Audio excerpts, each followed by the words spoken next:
Allez, bien le bonjour. Je vais essayer d'expliquer ça, tout ça. Alors, ça va nous ramener à ça, la scène où ils sont 13 à table. Et donc ces 13, on va décomposer tout ça là-dedans et on va voir que là il y a deux arcs-en-ciel en miroir. Et donc là vous avez la vue d'ensemble. Alors j'ai mis un sphinx au début, un sphinx à la fin, bien sûr. Alors, je vais le mettre comme ça et on va pouvoir commencer de ce côté-là. En fait, ce qu'il faut comprendre, c'est que le principe, encore une fois, c'est un enseignement, on va le prendre comme ça. Donc, premier principe, c'est le principe unitaire de toute chose.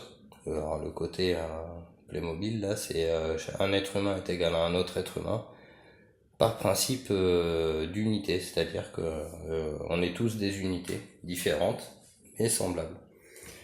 Après on va arriver ici, donc ça c'est le 1, carré 1, là on va arriver au carré 2. Alors pourquoi le carré 2? C'est le plan bidimensionnel en deux dimensions qui va nous permettre de faire des trucs comme ça. Alors, de calculer ça ou ça par exemple et bien d'autres.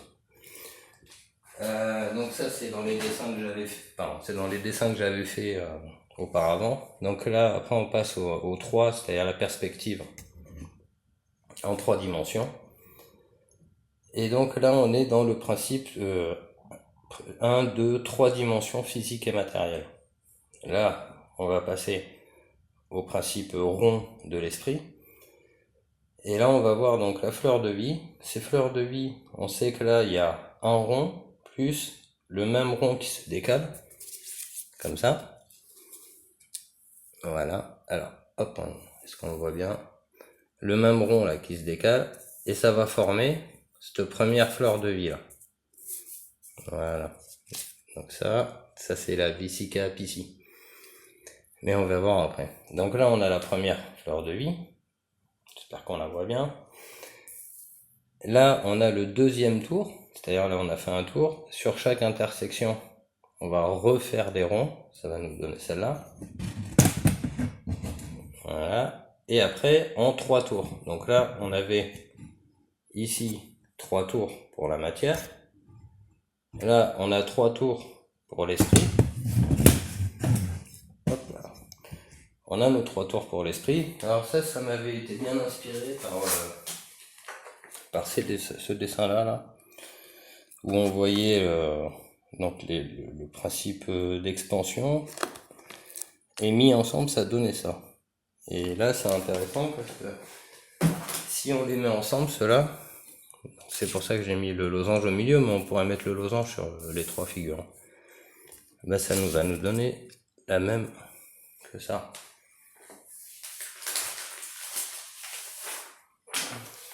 Si on ramène à ça.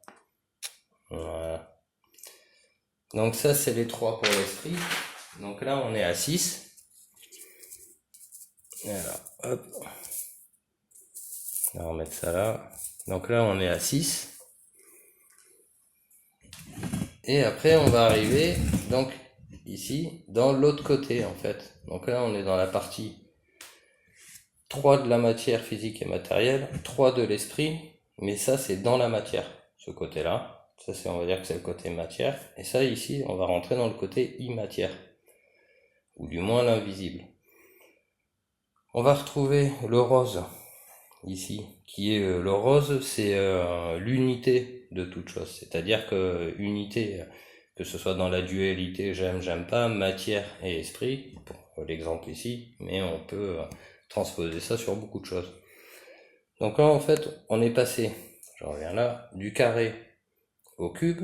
Et là on passe du rond à la sphère, donc le rond en 3 fois, et là on arrive à la sphère. Le principe de vérité, c'est sphère, on pourrait la mettre blanche, hein. Une sphère blanche, ou transparente, mais j'en ai pas. Donc j'ai que ça. Alors c'est transparent d'un côté. Voilà, si vous regardez là, hop, vous voyez mon doigt derrière. Donc ça c'est le principe unitaire, l'amour. Et là on va rentrer dans le côté immatériel. Et là, qu'est-ce qu'on va y voir? Donc que chaque particule, en fait, elle va par principe de, comment c'était?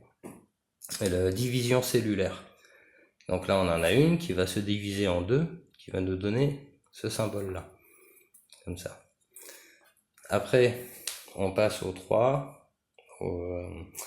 Là, c'était 4, 5, 6. Là, c'est 8. Et ça continue comme ça. Donc là, on est dans les solides platoniciens. Les 5 solides de Platon, qui nous expliquent, alors je vais mettre comme ça, les 5 solides de Platon qui nous expliquent le principe de division cellulaire et bien d'autres. Et donc c'est quelque chose d'invisible, à moins d'avoir des microscopes super puissants.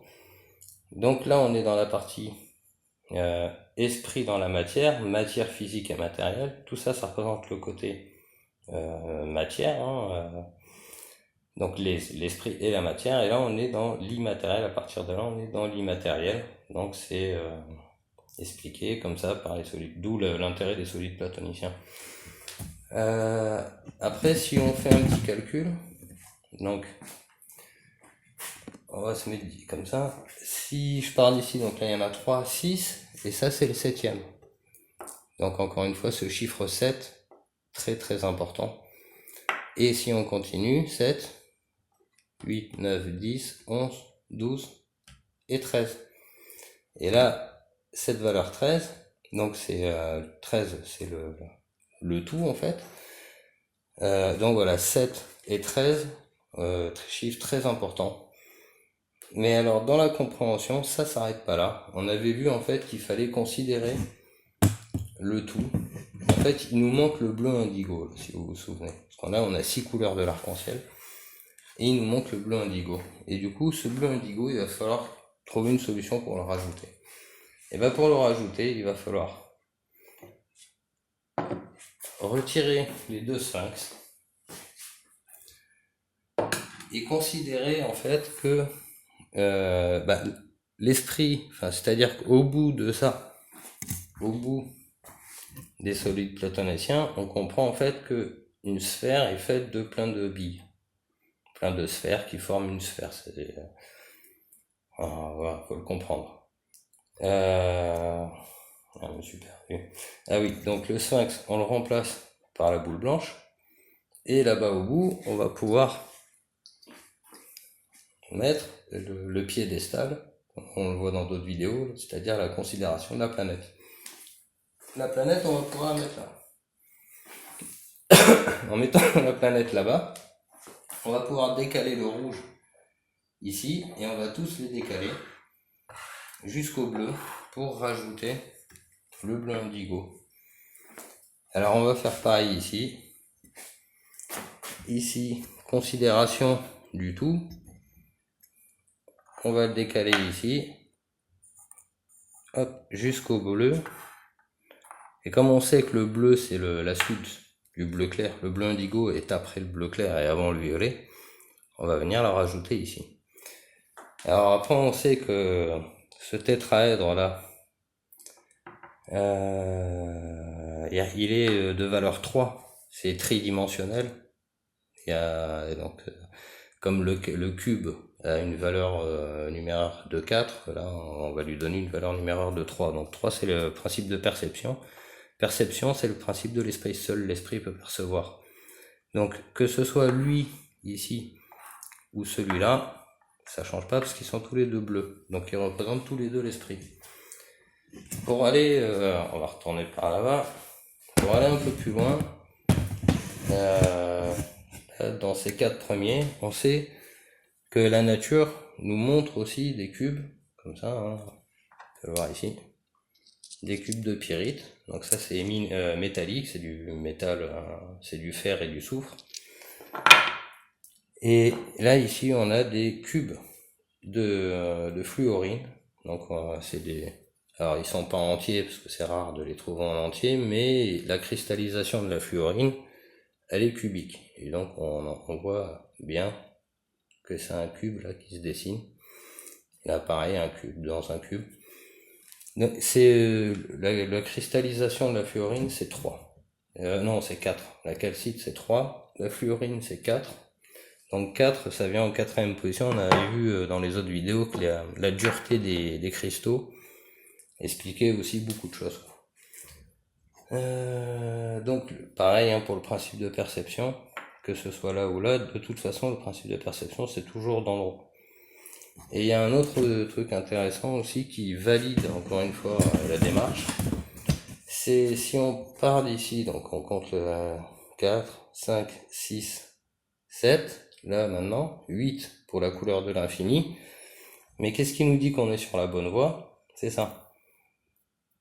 C'est-à-dire que là, le 1, l'unité, elle peut être que rose en fait. C'est le principe de la sphère. La vérité de toute chose en fait, c'est que tout est sphérique en quelque sorte. Comme ça. Mais pour le comprendre, il faut passer par la loi du cube. La loi du cube, le cube de travers, après le cercle, après on va vers la sphère, et quand on arrive ici au principe sphère, là ça commence à devenir intéressant.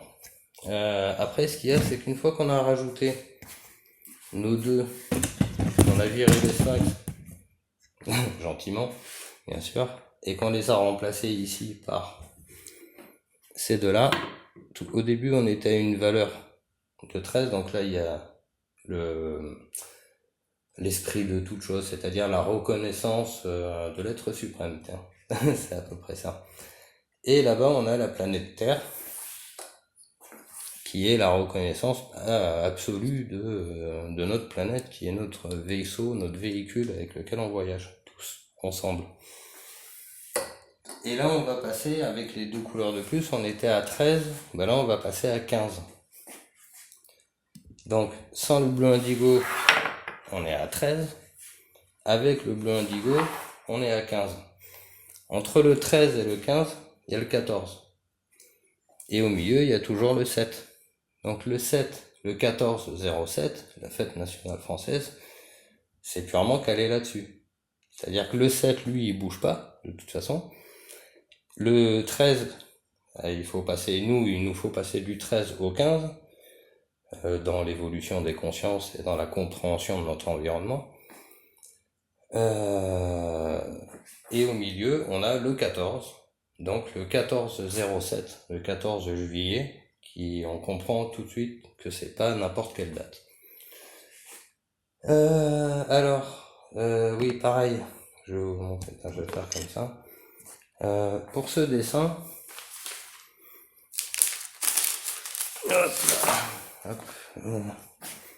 alors pour ce dessin-là, le dessin qui est en bas, là, celui-là, il est calé sur celui-là. Donc c'est-à-dire une sphère dans un cube dans une sphère. Et c'est de là que j'ai pu développer ça pour arriver à ça, aux 3 tours de la fleur de vie. Alors effectivement, si je dis ça, c'est parce qu'il est important en fait de faire les dessins. Moi, c'est ce qui me permet d'avancer dans la compréhension. Parce qu'à chaque fois que je fais des dessins, on voit que ça amène un peu à des nouvelles questions, et à des nouvelles réponses qui amènent à des nouvelles questions. Donc on a l'impression que c'est sans fin, et pourtant c'est sans fin dans la définition. Donc on définit quelque chose, et c'est vrai que quand on voit le nombre de dessins que j'ai fait, le nombre de vidéos que j'ai fait, on a l'impression que c'est sans fin. Et pourtant on est tout le temps dans la définition de quelque chose de fini. Mais ce fini est tellement grand. Regardez aujourd'hui toutes les branches scientifiques ultra spécialisées, il devient impossible à un seul homme de tout comprendre. Aucun homme sur Terre ne peut être géologue, nutritionniste, avocat, plus mathématicien, non, au bout d'un moment, il faut se séparer les tâches. Voilà. Sur ce, j'ai pas plus à dire. J'espère que ça aura été assez clair. Aujourd'hui, on est le 2 juillet. J'ai commencé les vidéos le 2 septembre. Donc, ça se fête. Voilà. Sur ce, pas beaucoup plus. Voilà. Juste un petit dernier point de vue. Et c'est parti. Au revoir.